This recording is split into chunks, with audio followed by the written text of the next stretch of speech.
I guess just with the bowl, how's the week been, and what's the excitement level for tonight? I think everyone's really excited. The week flew by.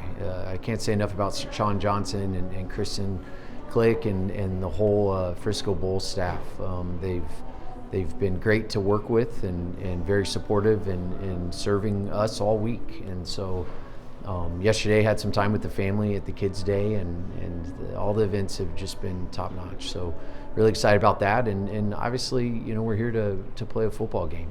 So you try to mix business with pleasure, and that can be challenging, but I think the guys have done a really good job, and it's countdown to kickoff. We saw the contract terms, obviously, for Bush Hamden, obviously a big increase from what it's been. What can you say about just how you guys were able to do something like that? I can't say enough about Andy. We pride ourselves on our due diligence, and these decisions are never easy, and really excited to get Bush here, and once a Bronco, always a Bronco.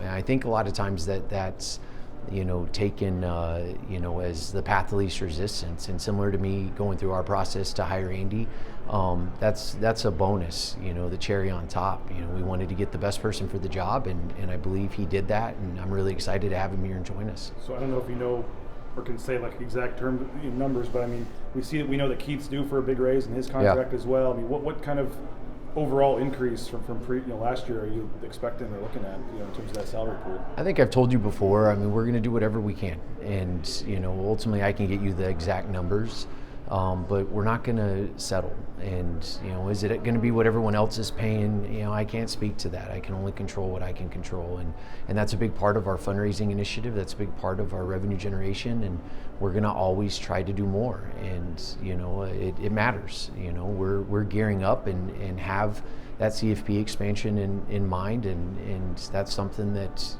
when this process started, we knew that was coming. And we're going to continue to invest, and I'm excited about that. I think our program deserves it. We're an elite program, and we have high expectations, and our resources and investment need to match that. When boosters look at what Dirk did this year and the impact one assistant coach can have on an entire program, does that make it a little bit of an easier conversation when you are trying to fundraise for an increased pool? I think so. Ultimately, we know who we are, and when you have a program of our caliber, and I think 27, FBS seasons, and 25 of them we've been bowl eligible. It sets a standard, and my job from the very beginning was to come in and improve on what I was inheriting, and the foundation is there, the brand is there. We have to, sometimes you gotta invest, and that's been part of our vision. That's been part of the path that we've defined, and I think our donors in general have bought into that. It's part of the greater story of what I see us doing, in the years to come, and that excites me because I still feel like we've barely scratched the surface. There's more coming, and we have people lined up. Going from 3,500, I think, when I got here, to over 6,000 donors, and having the support of Bronco Nation overall, which is why it's important to sell out 6 games, why it's important to join the BAA. So in general, I think our fans and donors, supporters overall understand, what we're trying to accomplish here, and that I can't do it alone. I need help. Would you suspect, whether it be Spencer or some of these other coaches, I'm sure coach retention is big for you too. Absolutely. Would you expect there may have to be some raises for some of those guys too? Or? Yes. Okay. I don't, in this day and age, we have to compete. And it may not always be dollar for dollar, but that's why people are our greatest asset, and we have to create the best possible experience. And our coaches are important to us, and not just in football, it's across the board. And so we're going to continue to go out and fund and do the very best we can to, invest back into the department. What kind of message does that send, whether it be to other schools in the Mountain West, to your fans, your donors, just that, Bush was the highest you've ever paid an assistant coach, and if you're talking about Spencer maybe getting a jump on some of this pool going up, what's the message, I guess, this says about how serious you guys are about, what you're doing here? My hope is that everyone is taking it very seriously. I said it, I believe, in my opening press conference. We are not going to take our foot off the gas. If anything, we're going to move quicker every day. and we see what's ahead of us, right?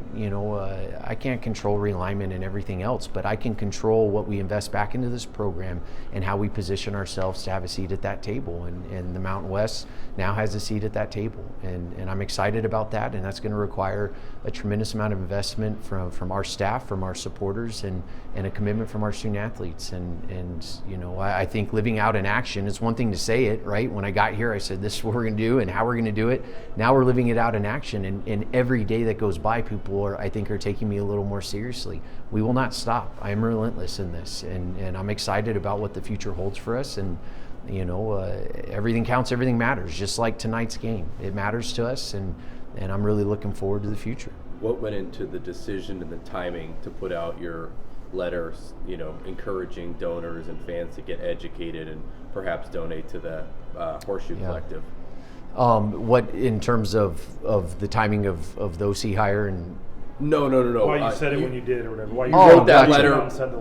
What went into you wanting to do that and the timing of it? Quite honestly, I wanted to do it sooner. There were some things that we had to navigate, and we're very specific in terms of following the rules and making sure that we can do what we are able to do within the guidelines that have been provided.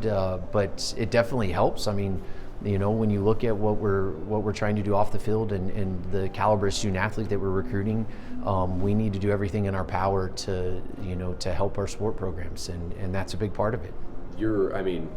Some of the schools that Boise State is going up against in recruiting has a much larger collective and things like that, and are able to offer. That's not the right word of saying that. Have different packages in place for recruits and things like that.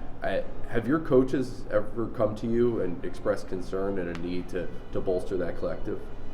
I wouldn't necessarily say concern. I see everything as opportunity, and I think our coaches are on the same page with me. I mean, we're going to do everything we can to improve our student athlete experience, and there's only so much of that we can control, right? I'm grateful for having someone like Joe Nickel and the collective and what they represent and the impact it's going to have on the community and how it's going to impact our student athletes in a positive way, and to have someone like Joe that understands the rules and understands where I can be involved and where I can't.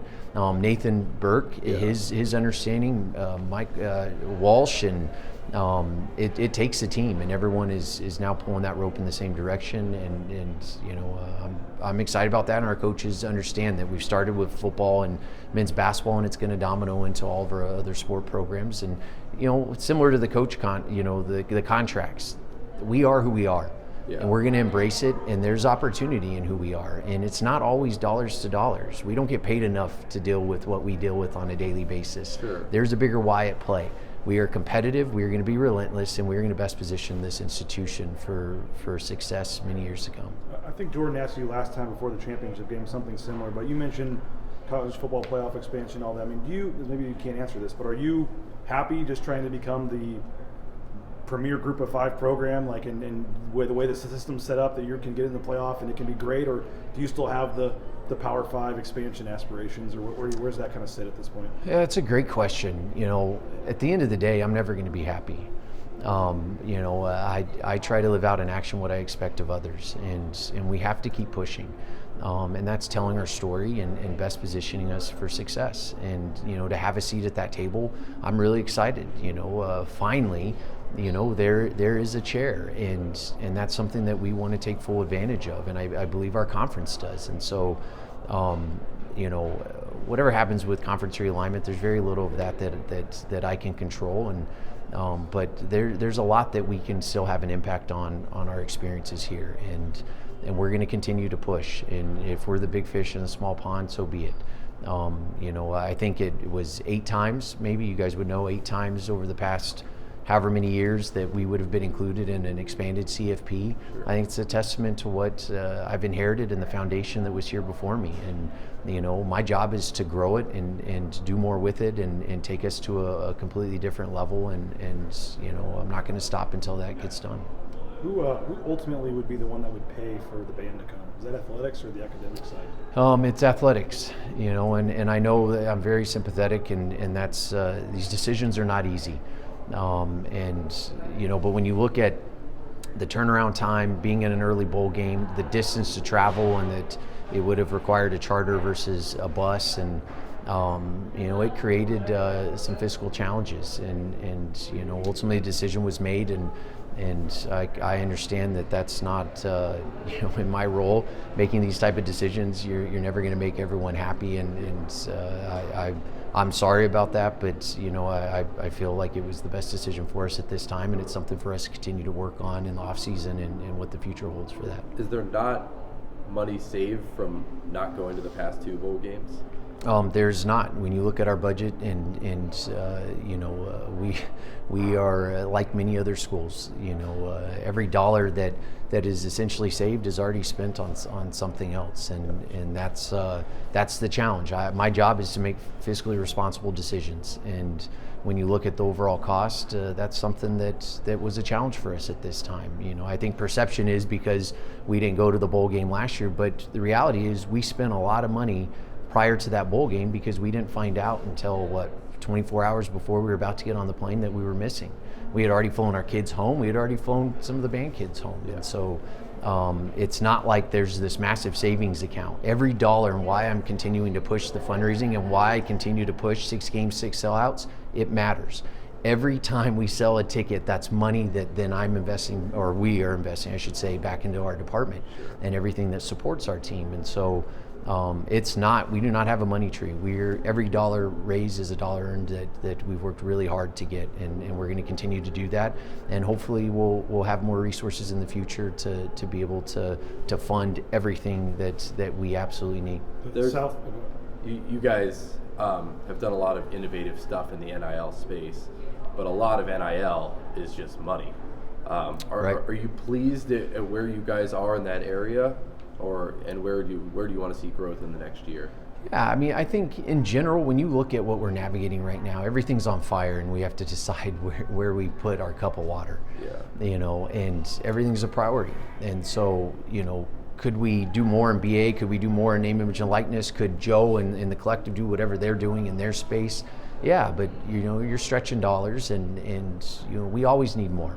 That's the reality of the business that we're in, and my job is to try to go out and find as much as we possibly can to invest appropriately in serving our staff, student athletes, and supporters, and I'm bullish on that, and so are we ever is there a school out there that ever sits back and says we got enough? Yeah. No, and we're right there with them. We're always going to strive for more. The south end zone scoreboard's finally going up. What's the excitement level for that, and what's the progress on that? I'm pumped, man. I'm pumped for Bob Carney. He's been grinding. That project, we could probably write a book, and it's no one's fault. You play the hand you're dealt. But I've been getting pictures all week of the actual steel structure going up, and it's exciting because it shows change, and it was a commitment we made to the experience of not just for our own football games, but the Potato Bowl and graduations and concerts and anything else that we're going to have in that stadium as we try to drive more events.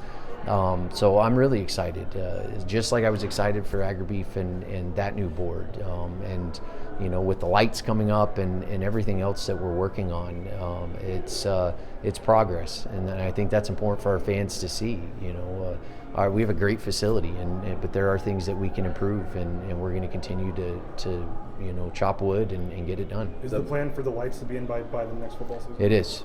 Okay. And the $1 million donation you guys just got, I saw it was north end zone, but what exactly does that mean?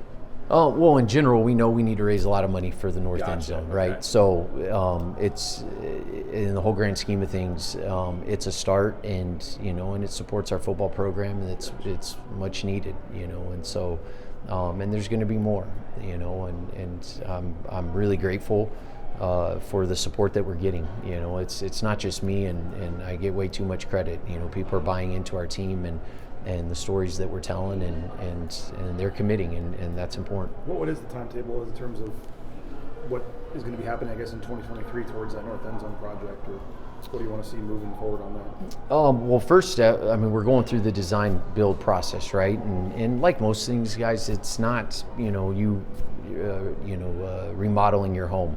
where you have a lot of control. There are a lot of processes appropriately in place, because we are a state institution, and so it's important to me. I want to follow every step and do what's right. And so this is the first step. Well, I say this is the most recent step. This process started when I got here. Right, with the vision and defining the expectations, and now we're at design build, and we're going to go through that process, and at the same time we have to figure out the financing, and so while we're fundraising, I mean, everything's on fire, right? While we're fundraising, we're also running through this process and getting the RFP out, and I have a lot of faith in the process and my team that's working behind the scenes through that. Thank you.